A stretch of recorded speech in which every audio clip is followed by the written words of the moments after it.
को नमन करता हूँ। यहाँ पर उपस्थित मंच पर आसीन सभी महानुभावों को भी मैं अपना प्रणाम और स्वागत क्रांति हिंद जय हिंद करता हूँ। एवं यहाँ पर उपस्थित सभी सभागारों में युवा छात्र शक्ति को भी मैं प्रणाम करता हूँ। जैसा कि यहाँ पर बात किया गया युवा शक्ति क्या है। अगर युवा चाहे, हमारे APJ अब्दुल कलाम कहा करते थे कि किसी भी देश की तरक्की या बर्बादी युवाओं के हाथ में है।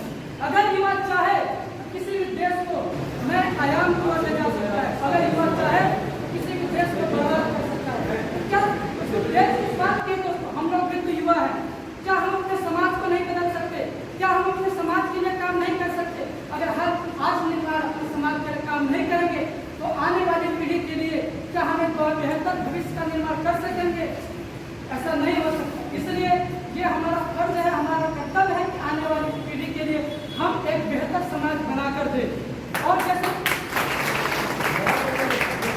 जैसा कि बात किया गया, सबसे पहले मैं बोलूँगा कि जमीनी स्तर पर काम करने वाले, जमीनी स्तर से जुड़े हुए सर्वप्रथम SC/ST युवा छात्र संघ के प्रदेश स्तरीय प्रियंका दीदी का मैं बहुत बहुत सम्मान है, आदर करता हूँ। उन्होंने मुझे इस मंच पर बोलने का एक मौका दिया, अपना वक्तव्य देने का। लेकिन जमीनी स्तर पर जुड़ने का मतलब ये नहीं कि हमने एक संगठन बना दिया वो काम नहीं कर, बल्कि जमीनी स्तर पर जुड़ने का मतलब यह है कि हम गांव-गांव में जाकर लोगों की समस्याओं को समझे और उनकी समस्या क्या है, उनका निदान कैसे कर सकते, ये होता है जमीनी स्तर का काम करना। जो काम हमारे दीदी, हमारे संस्था और आजाद से कर रहा है। एक बार आजाद से जिंदाबाद।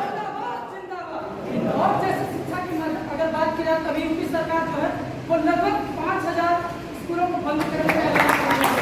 इसका कारण बता दें कि एक स्कूल में सिर्फ 50 ज़्यादा समय देना चाहना चाहता हूँ।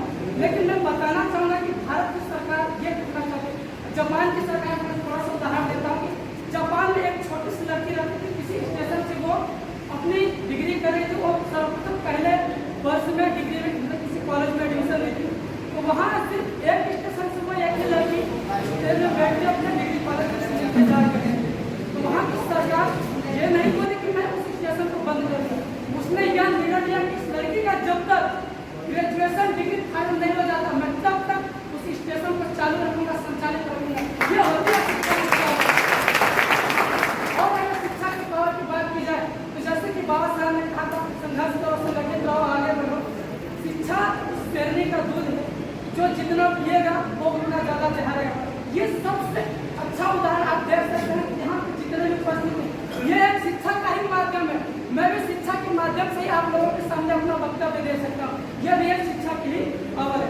और अगर बात की जाए, जैसा कि लोगों ने कहा, आजाद में SC/ST युवा छात्र में अनुशासन एवं सम्मान का क्या महत्व है, इसका आदर सम्मान पहले आज ही हमने देखा और मैंने स्वयं देखा कि जैसे कि वीडियो जो हमारे प्रदेश स्तरीय अध्यक्ष मान्य श्री सम्मानित जैन कंसल्टिया जो चेयर थी, उसमें बैठने के लिए लोगों ने आपस में पहले विचार किया।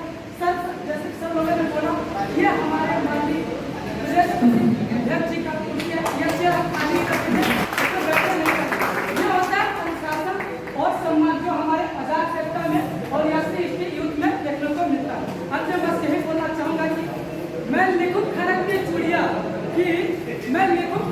चूड़िया और महीने की खुशबू को, तो घटना करेगा कौन लिखेगा? मैं लिखूं ही